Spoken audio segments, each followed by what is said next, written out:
मेरा 15 साल का देवर मेरे पति के काम पर जाते ही मुझसे मेरी शादी की वीडियो मांगता और कहता कि भाभी यूएसबी दे दो, टीवी में लगाकर देख लूंगा। मैं भी उसे दे दिया करती थी। फिर वो अपना कमरा लॉक करके वीडियो देखता था और 1 घंटे बाद यूएसबी वापस कर दिया करता था और साथ ही 2000 का नोट दे दिया करता था। पर अब मुझे शक सा होने लगा था कि उसके पास इतने पैसे कहाँ से आ रहे हैं। एक दिन यूएसबी देने के बाद मैं उसके कमरे में छुप गई, पर जैसे ही उसने टीवी पर यूएसबी लगाई मेरे होश उड़ गए, क्योंकि टीवी पर तो मेरी रात के 9 बज रहे थे। मैंने टीवी चलाया और न्यूज चैनल लगा दिया। वहां कोई टीवी प्रोग्राम चल रहा था जिसमें भाभी और देवर आपस में मिलकर बेचारे पति को धोखा दे रहे थे। मैंने एक और चैनल लगाया तो लगभग वहां भी ऐसा ही कुछ चल रहा था। मैंने बड़बड़ाते हुए टीवी बंद कर दिया कि आजकल के टीवी प्रोग्राम्स में तो इन्हें देवर भाभी और ननद भाभी के अलावा और कुछ मिलता ही नहीं लगाने को। बस हर तरफ देवर और भाभी के चर्चे होते हैं। इसलिए मैं तो बहुत खुशकिस्मत थी, क्योंकि मेरे देवर बहुत अच्छा था और मेरी बहुत इज्जत भी करता था। अभी मैंने टीवी बंद किया ही था कि मेरी नजर घड़ी पर गई। रात के 10 बज रहे थे। अब तक तो मेरे पति को आ जाना चाहिए था। 5 बजे दफ्तर से छुट्टी होती थी और वो 6 बजे तक आ जाते थे, मगर आज तो बहुत लेट हो गया और वो अभी तक नहीं आए थे। उन्हीं का इंतजार करते करते टीवी लगाकर बैठ गई थी कि थोड़ा वक्त कट जाएगा। अब तो 11 बज गए। मेरी तो जान ही अटक गई। अजीब अजीब से ख्याल आ रहे थे कि कहीं उनके साथ कुछ बुरा तो नहीं हुआ होगा। फोन भी तो नहीं उठा रहे थे। फिर मैं अपने देवर के कमरे में गई। वो सो रहा था। मैंने उसे जगाया और कहा कि जाओ अपने भाई का पता करो, अभी तक आए क्यों नहीं। अभी मैं उसे कह ही रही थी कि दरवाजे पर दस्तक हुई। मैं भाग कर गई और दरवाजा खोला तो मेरे सामने मेरे पति खड़े थे। ये क्या देख रही हूं मैं? नहीं, ऐसा नहीं हो सकता। मैंने अपने सीने पर हाथ रखा और उनसे पूछा, आपने ऐसा क्यों किया? हमारी खुशगवार शादीशुदा जिंदगी को 3 साल गुजर गए थे और बस एक बच्चे की कमी थी, लेकिन मेरे पति ने कभी इस बात का मुझे ताना तो नहीं दिया था और अब अचानक से उन्होंने दूसरी शादी कर ली। मैं किसी मूर्ति की तरह वहां खड़ी थी और वो अपनी दूसरी पत्नी को घर के अंदर ले आए। मैंने चिल्लाते हुए पूछा, आपने क्यों किया? अगर बच्चे की इतनी ही चाहत थी तो मुझे पहले क्यों नहीं बताया कि मैं दूसरी शादी करने वाला हूँ? छुपकर धोखा देने की क्या जरूरत थी? मेरे पति ने भी गुस्से से कहा, मैंने बच्ची की वजह से शादी नहीं की, तुम्हारी हरकतों की वजह से की है। मैं सुन्न हो गई थी। कुछ समझ ही नहीं आ रहा था। मैंने ऐसा क्या किया? मैं तो हमेशा आपके लिए ईमानदार रही। उन्होंने जेब से मोबाइल निकालकर मेरे सामने किया। ये देखो अपनी आंखों से, तुम मुझसे पहले किस किस की बीवी रह चुकी हो। उनकी ऐसे बातें सुन के ऐसा लगा कि अभी जमीन फट जाए और मैं इसमें समा जाऊं। मैंने उसका मोबाइल देखा तो उसमें मेरी कुछ तस्वीरें और शादी की कुछ वीडियोस थी। मैं देखते देखते सब समझ गई कि क्या हुआ है। मैं 3 साल पहले पहुंच गई। अब मैं शादी करके इस घर में आई थी। मेरा नाम है सिमरन। हम 3 बहनें थी, भाई कोई नहीं था। मेरे पापा एक अकेले कमाने वाले और बाकी सब खाने वाले, तो बड़ी मुश्किल से गुजारा हो रहा था। अब बेटे की ख्वाहिश में बेटियों की लाइन लगा दी थी और अब उनकी शादी के वक्त तो पहले से भी बुरा हाल हो गया था। मेरी बड़ी बहन ने छोटी सी उम्र में ही घर के कामकाज सीखने शुरू कर दिए थे और माँ से सिलाई सीखकर पापा के बोझ को थोड़ा कम करने की कोशिश करने लगी थी। दूसरे नंबर वाली बहन ने भी सिलाई सीखकर लोगों के कपड़े सीने शुरू कर दिए थे और पापा को मुझसे भी यही उम्मीद थी कि मैं भी घर देखकर कुछ हुनर सीख लूं। मुझे अपने घर का माहौल कभी पसंद नहीं आया था, जहाँ ख्वाहिशें मारनी पड़ती थी और एक एक चीज के लिए तरसना पड़ता था। थोड़ी गोरी चिट्टी थी मैं और मुझे इस बात का पूरा एहसास था कि मैं बहुत सुंदर हूँ। मैं अपनी माँ और बहनों की तरह एक घर से दूसरे गरीब घर में नहीं जाना चाहती थी। मैंने अपनी माँ से साफ कह दिया था कि मैं किसी अमीर घर में शादी करूंगी या फिर किसी ऐसे घर में जहाँ लोग ज्यादा ना हो और मैं रानी बनकर राज कर सकूं। और किस्मत ने मुझे वो मौका भी दे दिया और मेरी मुलाकात करण से हो गई। मैं अपनी दोस्त की शादी में गई थी और वो मेरी दोस्त के पापा का रिश्तेदार था।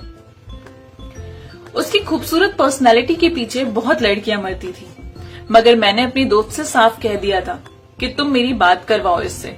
अपनी दोस्त के जरिए मेरी उससे बातचीत शुरू हुई तो मालूम हुआ कि वो अकेला है, माँ बाप नहीं है, अपने छोटे 11 साल के भाई के साथ रहता है और उसकी बहुत अच्छी जगह नौकरी है।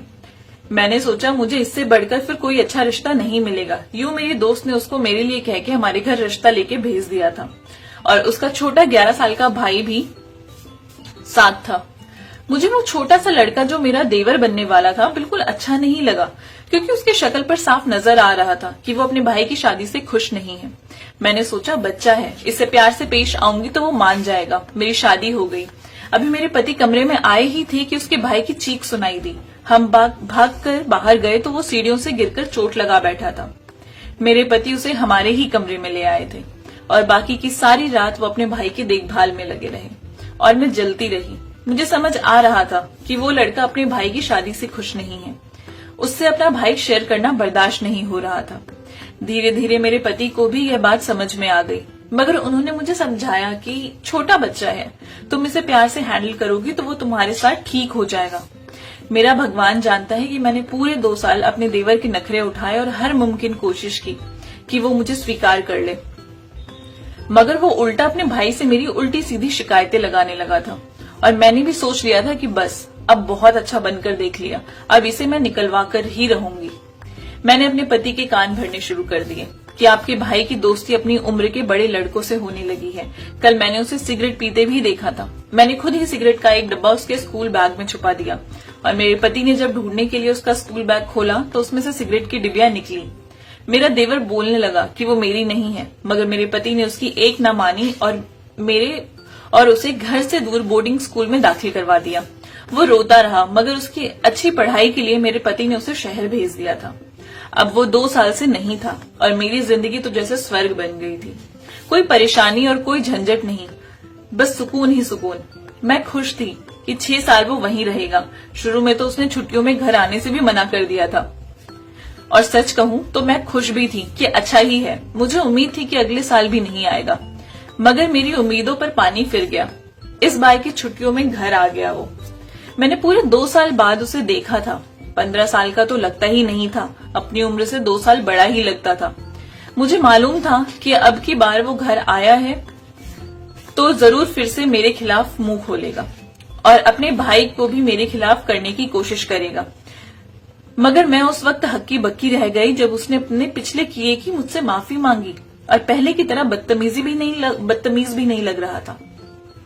ज्यादातर वक्त वो अपने कमरे में ही गुजारता था और खाना हम दोनों के साथ मिलकर खाता था।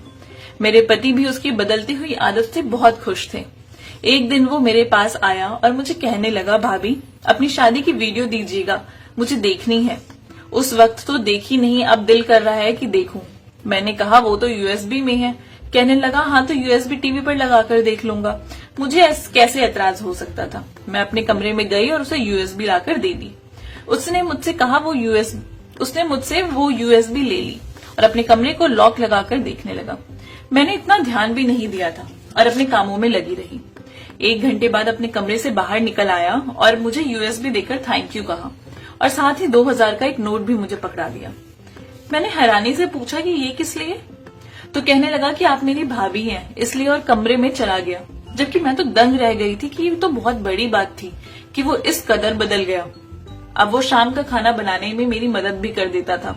अब मेरा दिल भी उससे साफ होने लगा था कि अच्छा लड़का है। वैसे भी 2 महीने की ही तो छुट्टियों पर आया है, बाद में चला जाएगा।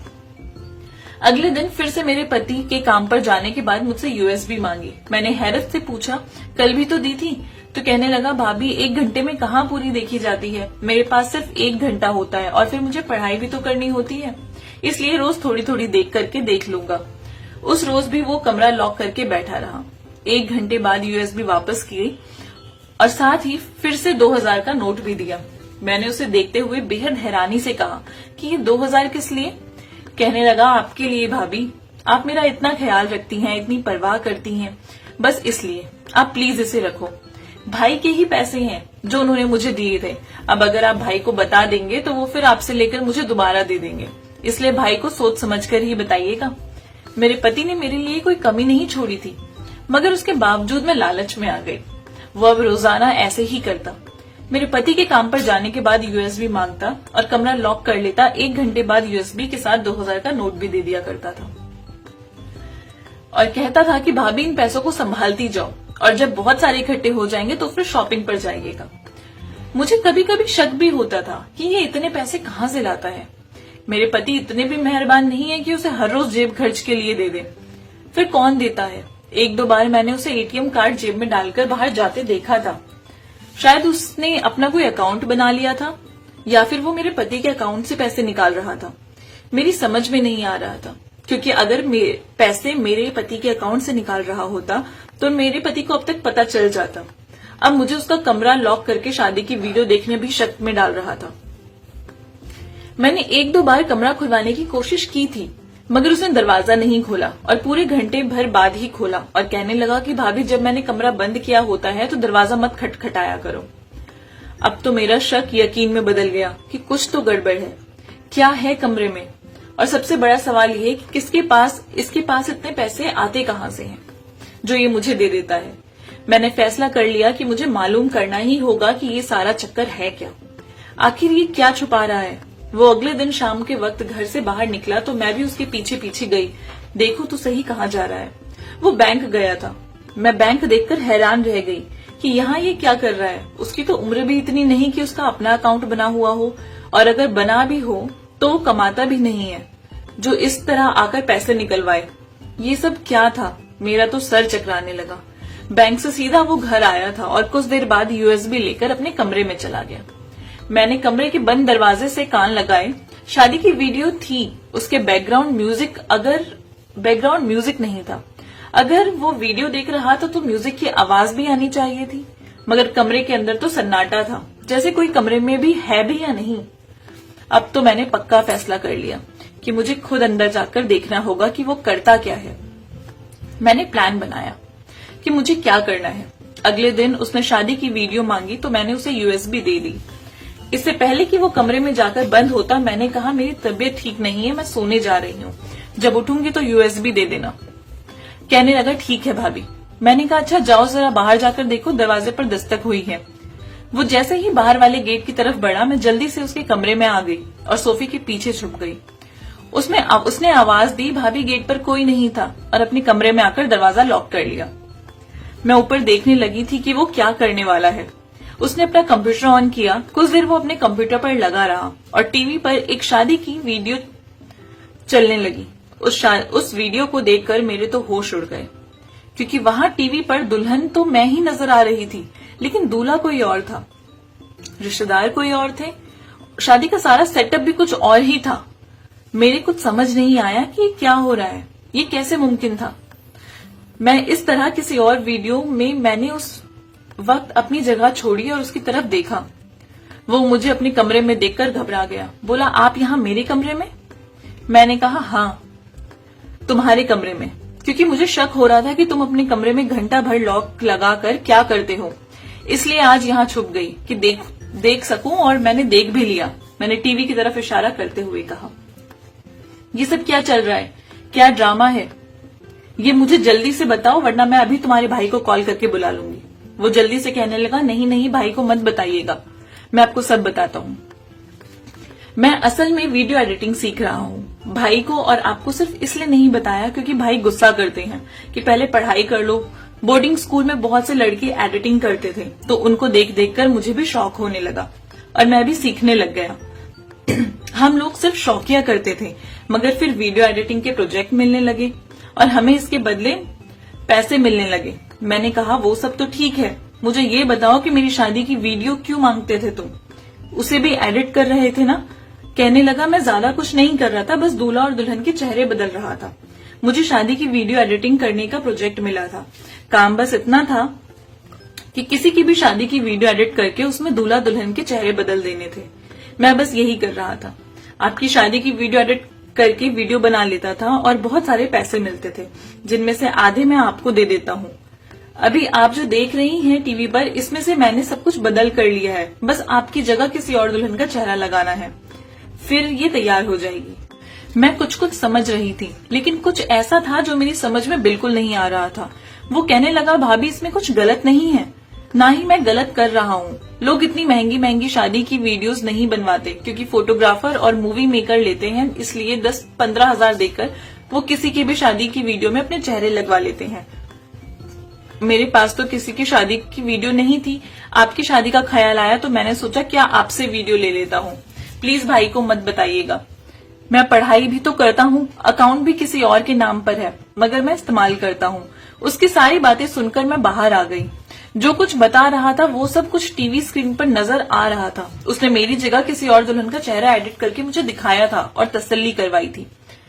रोज के 2000 रुपए मिल रहे थे और क्या चाहिए था, जबकि मेरा तो कोई नुकसान भी नहीं था।